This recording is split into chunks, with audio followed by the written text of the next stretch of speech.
Hello, hello, and welcome to a Volo's Monsters episode of How to Play D&D, the explainer podcast where one experienced dungeon master and one failed scriptwriter discuss D&D topics. My name is Kinsey, and I'm proud to say my guest for the entirety of this series is none other than Abby from Tabletop Curiosities. Hello, Abby. Hello! I am very excited to be getting into the best bard in the world and all of his recommendations. The best bard. I mean, you'll see I've got a little bit to say about Volo in a sec, but can I just say for listeners that it was actually Abby's idea to do this series. So one, I'm honoured, and two, I hope when it's my turn to pick some creatures that I do you justice. Yeah, because obviously you will smash it. So, we'll go into the little bit I've got about Volo. The Volo series is our way of celebrating the Marmite NPC of D&D. Some love him, some hate him, but either way, this boy drops some good monsters to use in your games. And you can catch more of these episodes every Tuesday for the next 20 weeks or more. So yeah, I don't know. I guess we'll go into it a little bit in this episode. I actually know more people who dislike Volo than I know who like him. How is that a thing? How is that a thing? That kind of tracks, to be honest. I think we're a special kind of messed up that we're Team Volo, to be honest. Maybe because we DM a lot, and as a DM, I think it's a good thing to have and a fun sort of guy to have around. But fair enough. If you're a player, he's probably pretty annoying, and he probably makes your DM too happy. Yeah. Do you know what? That makes complete sense because I've only DM'd Volo. I've not played with Volo, and everyone I DM for and use Volo, they're like, oh god, he's back. So maybe. I think he's like a really good character to like jump in and do roleplay as. Like if you were a starter player and you want to like put a voice on, you want to like try and roleplay like physically and like sonically, then like Volo's such a good kind of like character to try out. You haven't got to make Absolutely. It up. He's there. Do you know what I mean? Especially after Baldur's Gate as well, like he's just made quite a famous appearance, so anybody who didn't really know him now has like a silly voice to go off of and like a vibe. Honestly, I think he's good. I'm glad that we're doing this series. It was a great idea, and obviously he's got all the good monsters. So without further ado, what is our monster of the week? This week we are talking Alhoons. Let's get to it.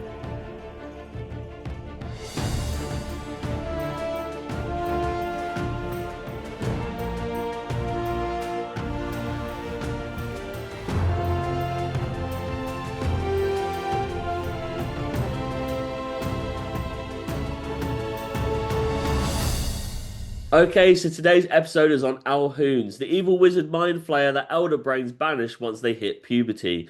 Abby, if I get in the bath and then stretch myself, will I get taller or will I shrink wet trainers on will I shrink wet trainers on a rainy day? What am I doing? That made no sense. I'm sorry. All I'm getting is the picture of a human raisin. You're just in the bath and you've shriveled to the point where you're now just a human raisin.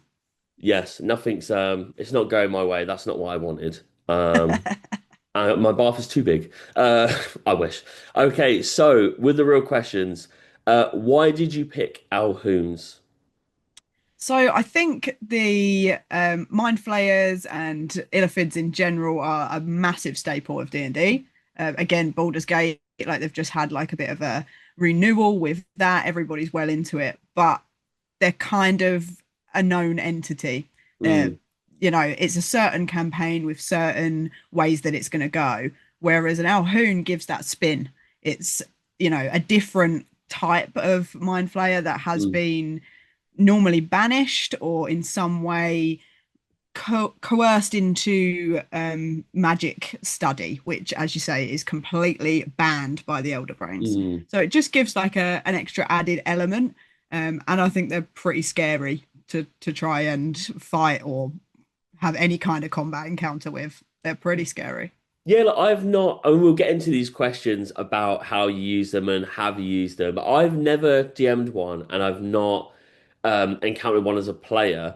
But, you know, I know of them. I've looked them up, especially for the episode as well. And I actually think they're way cooler than a mind flayer. You know, they're like the cool kid in the family who's cooler than everyone else, but everyone at Christmas hate him or hate her. she's too edgy. Do you know what I She's mean? the And it's goth like, kid yeah, at no, the table. we'll just ban her. It's easier to then rather than deal with like these powers that she's picking up.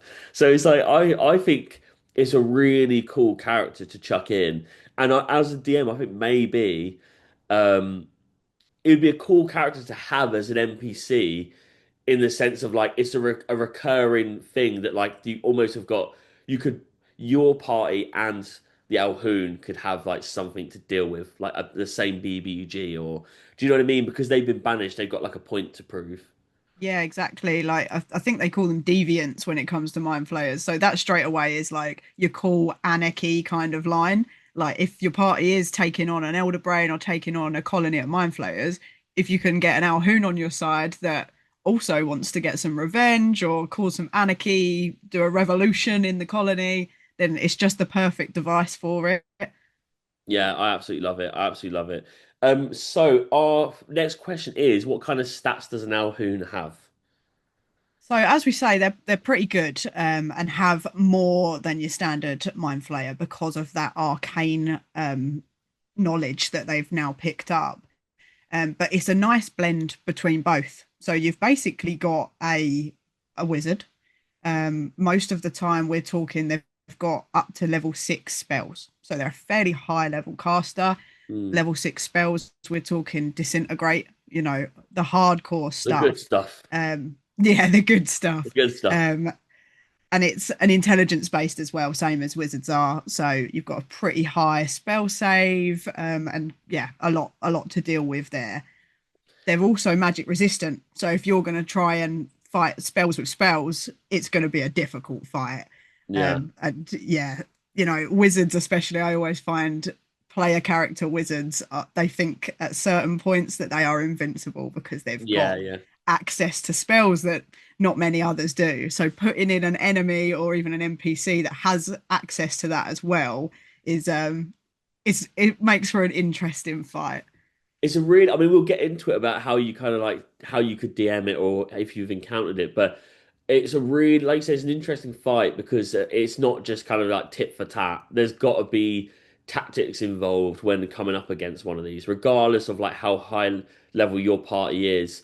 Maybe the Alhoon's actually not much of a problem when it comes to like AC and HP for your party, but it's got features there. It's got abilities that mean that you do have to think about that situation you're about to start. You know. Yeah, definitely. It's more about what they can do. Like AC and HP, pretty standard stuff.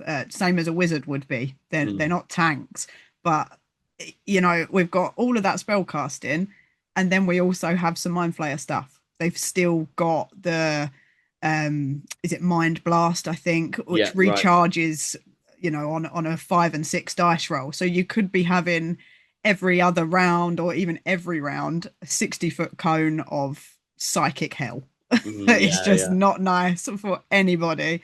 And I think it has a stun effect as well, which when you're in combat, getting stunned is like the worst condition to have, isn't it? It's definitely like a really good. I can imagine being a really good kind of enemy to pop up. Like in a dungeon or some kind of environment where like a bit of a boss, like big open area. You go, oh, there's going to be a fight here, and you think like describing it, you think it's going to be a mind flare, and you're like, oh God, all right. And then you realize it's not that, it's something worse at points, is just a really good bit of role play that can happen. Yeah, absolutely. And they've obviously got that undead element as well. So things get a bit more interesting mechanically because Mm, as you say, okay, we think we're fighting a mind flayer. Whoa, wait a minute, it's got spells. And whoa, wait a minute, some of my spells don't work. Why? mm. Because it's an undead. Shit. I, Like, I will say, not to be advertising on the podcast, but the like WizKids miniatures you get in like all local stores. Like sometimes they can be hit and miss with like kind of what you're after. But actually, I was in my local store yesterday, and their new Alhoon miniatures and Mind Flayer miniatures are so good. They've oh, come a long way, compared to even a couple of months ago. Like the old ones they probably had in for years. So it's worth checking out if people do kind of want to physically have that piece. I was really surprised. I was looking for it to be like, all right, what does that look like? Do they even sell that as a miniature? compared to just a regular, mind flayer. Um, so well worth a check out for people if Yeah. that's what they're looking to grab. I'm surprised there's a separate one, to be honest. So Yeah, I'm it has I'm its own glad that they're thing. repping.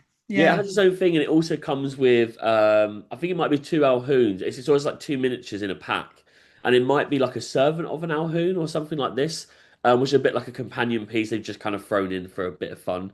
Um, but yeah, well worth. I know we're like randomly now advertising a massive brand, but like it is actually a really cool miniature. Sometimes it's like it can be quite basic, and it is a really fun one, so worth checking out. Um, Next question then: how does a DM use an Alhoon in their game? So I mean, as with everything, however you really want to just sort of bring in that extra layer. As we say, the players are going to expect a mind flayer. Mm, So we've had a scenario at my table where they were very much pushing and digging for information on what they were about to encounter. They were really trying to investigate the situation. They got a few bits here and there, tentacles, you know, psionic stuff. So they're like, oh, okay, we're fighting a mind flayer.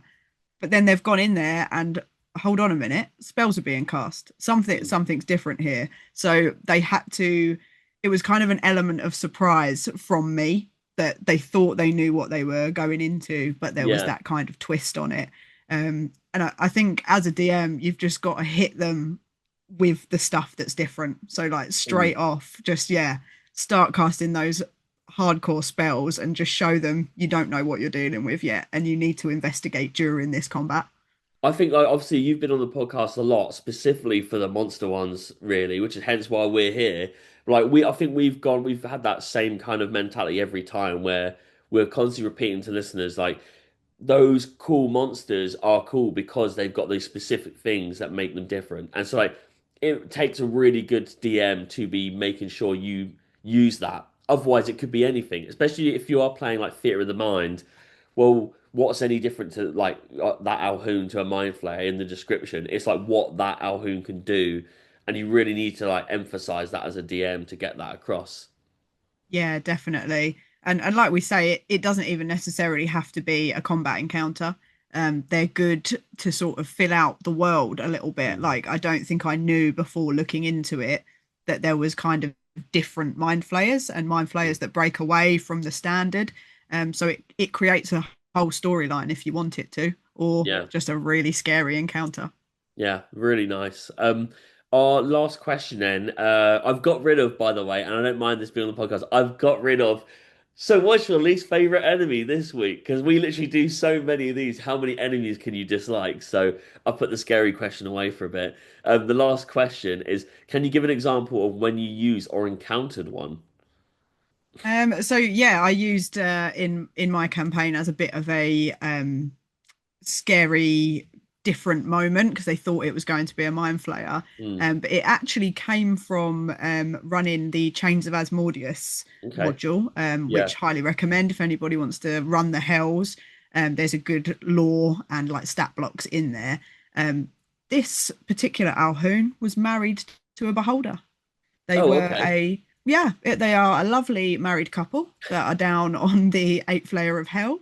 I think the eighth anyway, and they run a magical business where the beholder will infuse eyeballs with the Alhoon's magic, and they will sell them on. So you can basically pop them in and pretend that you don't exist in the hells and that you're Um, actually in a lovely, lovely place. is that you Um, DMing that, or is that in the module, like in the? It's in the module, Oh yeah. So wow. one Okay. of Yeah. the kind of people that live in the hells that they Yeah. flesh out in that module was this, yeah, married couple. So I Love just that. fleshed it out to the point where they are, yeah, a bickering old married couple, and the party needed to basically come up with some kind of deal with them where they Mhm. managed to get their hands on some of these eyeballs. They didn't. They had a fight. Oh, So all right. I thought that was going to end like this yeah. beautiful way of it's scary. Oh wait, they're actually lovable NPCs.